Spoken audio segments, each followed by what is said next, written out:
Hello बच्चों, मैं हूँ साची, आपकी स्टडी बडी और स्वागत है आप सबका मेरे चैनल साची स्टडी स्टूडियो में। बच्चों, आज यहाँ पे हम हल करेंगे कक्षा तीसरी की हिंदी विषय की रिवीजन वर्कशीट। तो चलो शुरू करते हैं। पहला प्रश्न है, निम्नलिखित अपठित गद्यांश को पढ़कर पूछे गए प्रश्नों के उत्तर लिखिए। तो पहले हम पढ़ेंगे गद्यांश।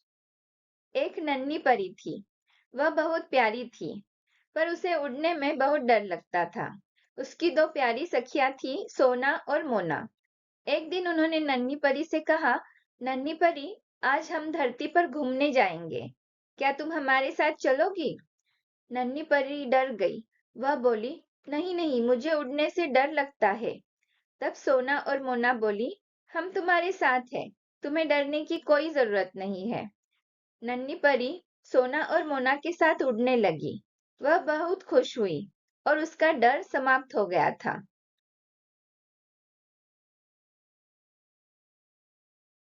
तो बच्चों, अभी हमने पढ़ा गद्यांश। अब बढ़ते हैं प्रश्न उत्तर की तरफ।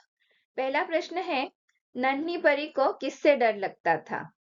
उत्तर है, नन्ही परी को उड़ने से बहुत डर लगता था। दूसरा प्रश्न, नन्ही परी की सखियों का नाम क्या था? उत्तर, नन्ही परी की सखियों का नाम सोना और मोना था। तीसरा प्रश्न, नन्ही परी अपनी सखियों के साथ कहाँ घूमने गई? उत्तर है, नन्ही परी अपनी सखियों के साथ धरती पर घूमने गई। अगला प्रश्न, अंत में नन्ही परी का क्या समाप्त हुआ? उत्तर है, अंत में नन्ही परी का डर समाप्त हुआ। दूसरा प्रश्न है, नीचे दिए गए प्रश्नों में सही या गलत लिखिए।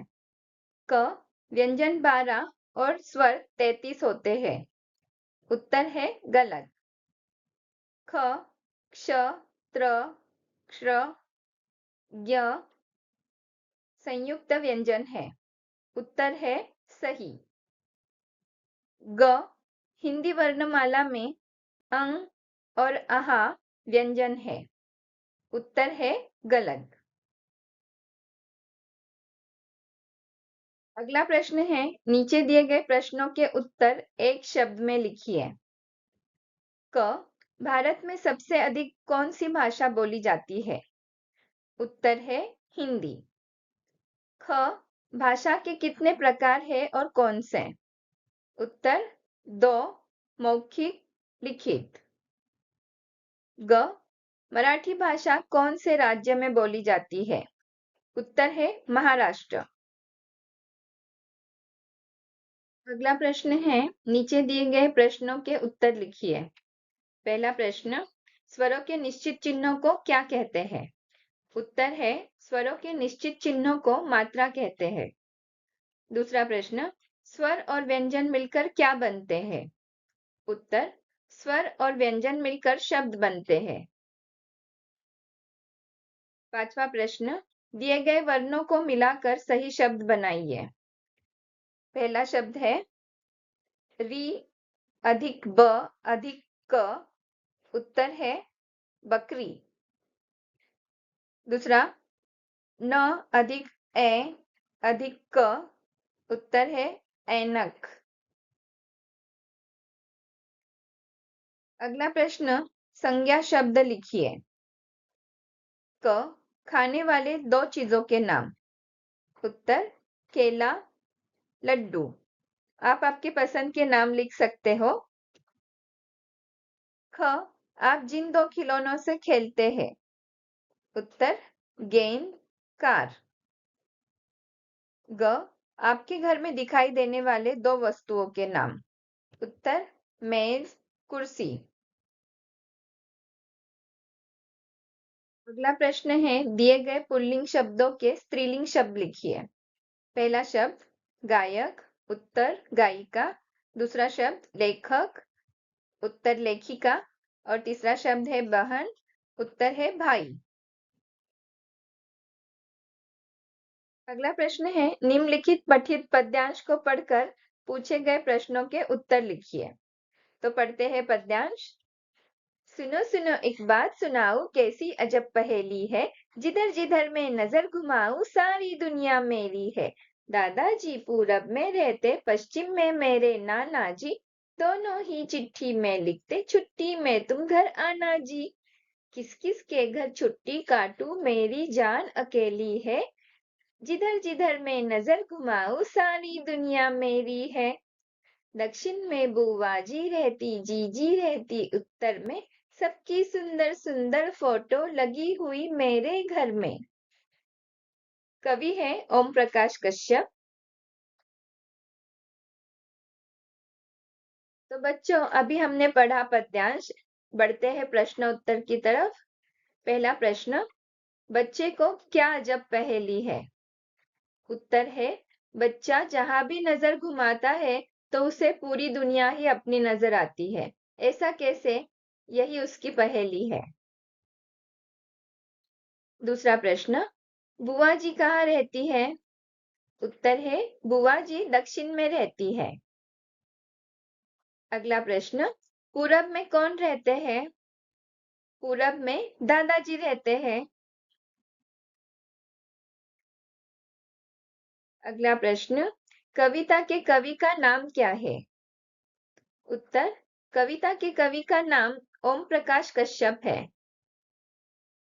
अगला प्रश्न, समान तुक वाले शब्द छांट कर लिखिए। सुनाऊ, घुमाऊ, पहेली, अकेली, नाना जी, आना जी।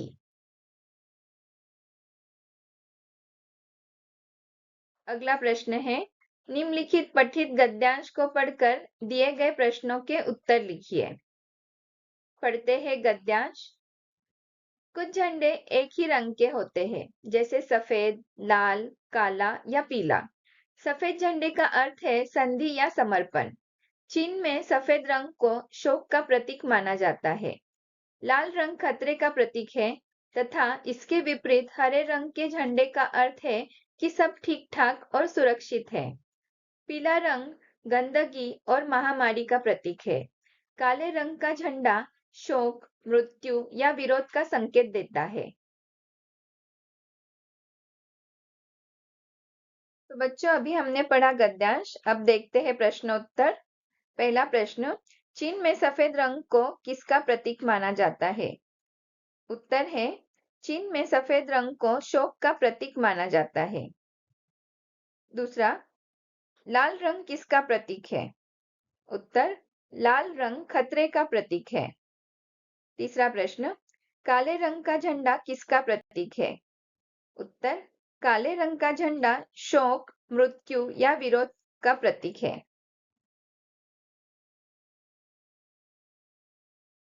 अगला प्रश्न है, संधि शब्द का पर्यायवाची शब्द लिखिए। पर्यायवाची यानी सिनोनिम्स, यानी समान अर्थ वाला शब्द। तो उत्तर है समझौता। संधि यानी समझौता। अगला प्रश्न, मृत्यु शब्द का विलोम शब्द लिखिए। विलोम यानी अपोजिट। तो उत्तर है जीवन। मृत्यु अपोजिट शब्द, विलोम शब्द जीवन। अगला प्रश्न है, एक वाक्य में उत्तर लिखिए। पहला प्रश्न, बच्चे की संग सहेली कौन है। उत्तर है, बच्चे की संग सहेली उसकी रची हुई प्यारी प्यारी कविता है। दूसरा प्रश्न, कारों की दौड़ में काले और सफेद चेक वाले झंडों का क्या अर्थ है। उत्तर है, कारों की दौड़ में काले और सफेद चेक वाले झंडों का अर्थ है कि कार दौड़ अब समाप्त हो गई है। अगला प्रश्न, 3-4 वाक्यों में उत्तर लिखिए। पहला, राष्ट्रीय ध्वज क्या बताता है। उत्तर है, राष्ट्रीय ध्वज उस देश के सांस्कृतिक मूल्यों, इतिहास और दर्शन को बताता है। दूसरा प्रश्न, गांव में अमन अंतरा को क्या क्या गोल दिखाई दिया। उत्तर है, गांव में अमन अंतरा को कुएं की मुंडेर, बैल द्वारा पगडंडी पर लगाया गया चक्कर, कुम्हार का चाक, चक्की, जीप का पहिया, ये सब गोल गोल चीजें दिखाई दी।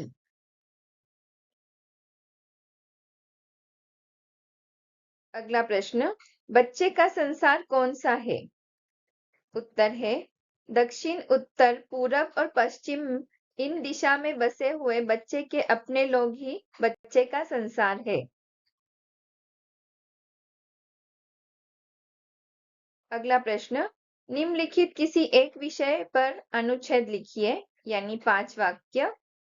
विषय है गौरैया या मेरा प्रिय जानवर। अब देखते हैं गौरैया पे अनुच्छेद। गौरैया यानी छोटी सी प्यारी सी एक चिड़िया है। यह सफेद और हल्के भूरे रंग की होती है। सुबह सुबह ची ची आवाज करते हुए वह घर आंगन में उड़ती रहती है। गौरैया को दाना चुगना बहुत अच्छा लगता है। यह इंसान प्रेमी पक्षी है। अब देखते हैं अनुच्छेद, मेरा प्रिय जानवर कुत्ता। मेरा सबसे प्रिय जानवर कुत्ता है। हमने भी घर पर एक कुत्ता पाला है। उसका नाम लियो है। लियो यानी शेर। वह अपनी नाम की तरह ही बहुत बहादुर और वफादार भी है। लियो को गेंद से खेलना बहुत पसंद है। लियो घर की रखवाली बहुत अच्छे से करता है। मुझे लियो से बहुत लगाव है। अगला प्रश्न है चित्र वर्णन।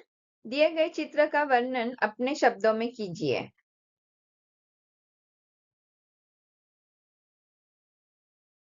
चित्र वर्णन, मंदिर का परिसर। यह एक मंदिर के परिसर का चित्र है। एक बच्चा अपनी माँ के साथ मंदिर जा रहा है। माँ के हाथ में फलों और फूलों से सजी हुई पूजा की थाली है। एक बच्चा मंदिर के पास बैठा है। एक स्त्री मंदिर की प्रदक्षिणा लगा रही है। दो लोग दुकान से पूजा का सामान ले रहे हैं। तो बच्चों, इस प्रकार अभी हमने हल की है हिंदी विषय की रिवीजन वर्कशीट कक्षा तीसरी के लिए। मिलते हैं अगले वीडियो में। तब तक के लिए thank you for watching. Keep watching and keep studying. Please like, share and subscribe. Bye bye.